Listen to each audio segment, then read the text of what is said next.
Hello and welcome back to Eat, Sleep, Fantasy, Repeat. Today I'm going to be going over my FPL team, the Fantasy Premier League. A bit different, change up from the NRL videos. So just making this one, seeing if anyone cares, and just going over my Gameweek 29 team and what I'm looking to do moving into Gameweek 30. And we'll start with my rank. So I'm currently ranked 3,700th in the world, which it feels pretty good out of 11 million players. So I'm having a pretty good season. But stick around and I'll show you where I finished last season. But we'll just go over how I went this week first. It just finished up this morning, and I did take a hit and make 3 transfers. Quite a lot of people were making transfers this week, so I scored the 74 points, which worked out to be 70 with the -4. So my highlight was Captain Bruno. That was beautiful. I watched that game, 2 assists and a goal. Can't ask for much more than that. So very happy I decided to bring him in and also captain him over Wood. So I did Trent to Agbadu, Rogers to Fernandez, and Cunha to Wood.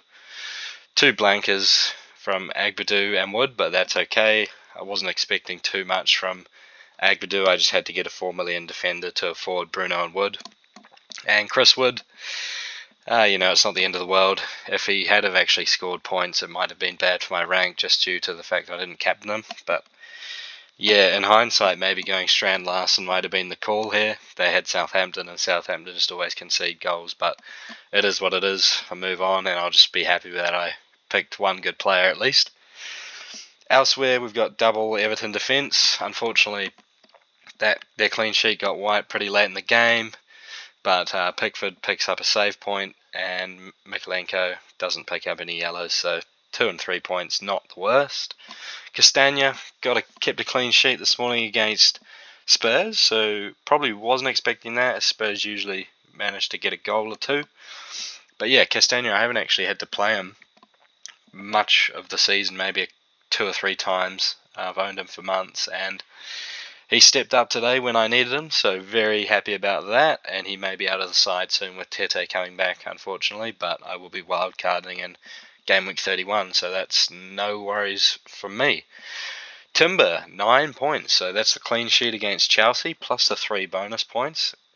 Sensational stuff. I didn't see that. I only saw a couple of highlights for that, so however he accumulated those bonus points, I'm very pleased about. He only just snuck it in as well. The bonus point system had him, I think, equal with Saliba and 1 ahead of someone else, so very close there. My Brentford double up, Mbumo corner into Wissa's head for a goal. These guys, they're my pair that just keep on delivering.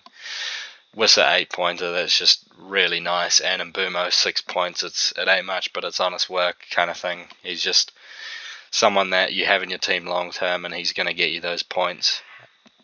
Just being that penalty taker and 90-minute player, regardless of how the game's going. And then we've got Kluivert 2. He blanked, but that's okay. He's been pretty good this past month, so he's probably due to have a blank. And then Cole Palmer did not even play, out with muscle fatigue and questionable to be right to play in 2 weeks. He's got Spurs at home, so if he was guaranteed to be playing, I probably would keep him around, but I'm definitely considering my options on who to trade him out to if I need to, but the deadline's not for 2 more weeks, unfortunately, so got a lot of thinking to do between now and then. And then on my bench, I managed to hold on to Salah and Isak. I've got a lot of team value built up in them, and Minoz. Keep him handy for that good fixture he's got in Game Week 30 against Southampton, likewise with Henderson.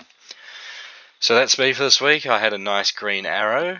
We'll go into my Game Week history. So yeah, I was ranked 8,000th going into the start of the Game Week, and now coming out of it in the top 4,000, which is really nice to still be having green arrows after having a couple of small red ones, including I made one mistake that I just keep looking back on and wish I didn't do. I used my assistant manager and I went I went Moyes into Emery, which is really good, and then I moved into Arteta instead of Glasner, and I wish I had have got that right, but it is what it is. It's a game of very fine margins, FPL. But I started off the season ranked at about 5 million, so it's been successful, especially over this middle part. I owe a lot of that to Phil Foden. I picked him up when a lot of people didn't have him, and he went on this flurry of returns for about a month there, which really pushed me up the ranks. But yeah, so in terms of my chips, I've just used the wildcard. I used that in Gameweek 19, my first one, and then assistant manager in Gameweek 24. And then we can see here my rank from last season. I did come 100th overall in the world, so that was pretty awesome. So I'm just trying to beat that this year, and it's definitely possible.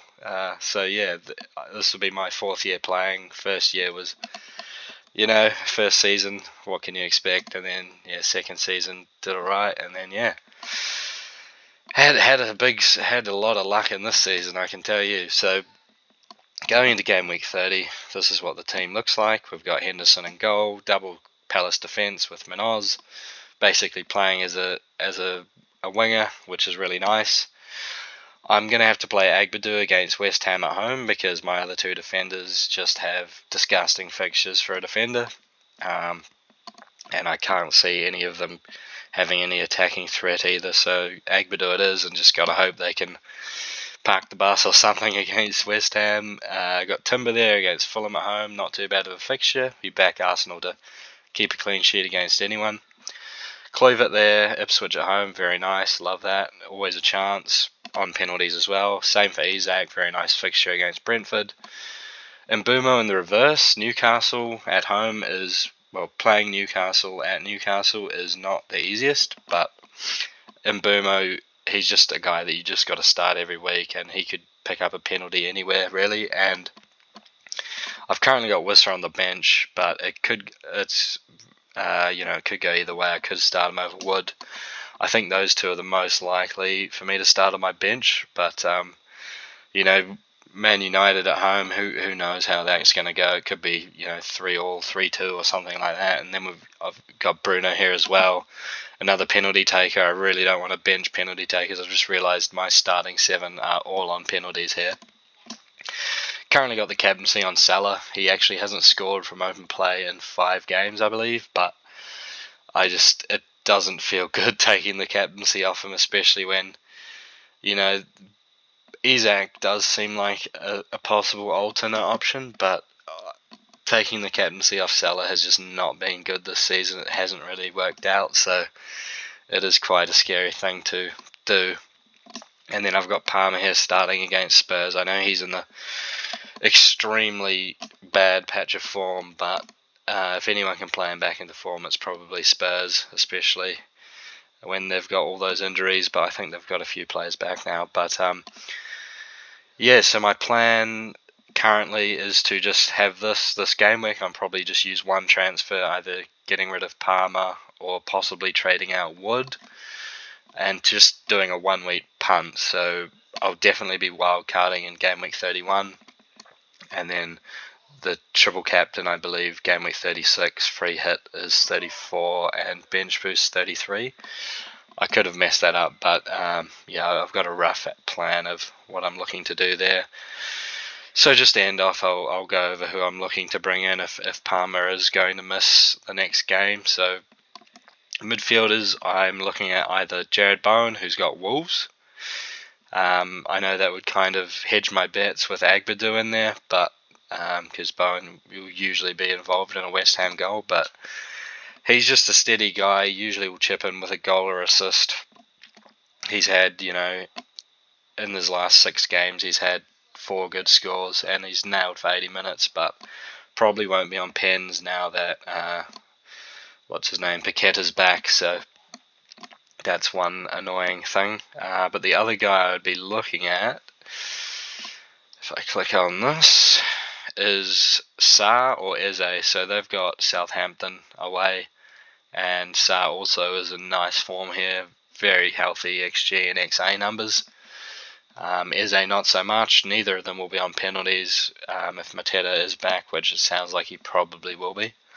But yeah, I think targeting that Southampton fixture is probably a good idea. And then the only other guy I'd be looking at is, well, if we get any leaks for Man City, I'd be looking to buy one of their starting midfielders probably, so Foden or Savinio. Just have to see how we go. I mean, he actually isn't in that great of form, but we've seen over the season he does have a few games where he can get multiple returns. But yeah, as I said, it's just going to be a one week punt. If Palmer is going to play, I could look at moving Wood on. Unfortunately, I just can't afford Mateta. But there could be someone else I would like to target. Oh, Mamouche, that's who it was. So yeah, I can just afford Mamouche. Yeah, 0.1 left in the bank. So if I found out he was starting, he'd be someone I'd look at there, and then into the wildcard in game week 31. So yeah, if you found this useful, if you want me to go into detail about any players, I could look at doing maybe like a buy, hold, sell, avoid or something like that. Give you my thoughts, or go into some deeper analysis about chip strategy. See how we go. Drop a comment, and yeah, catch you in the next video.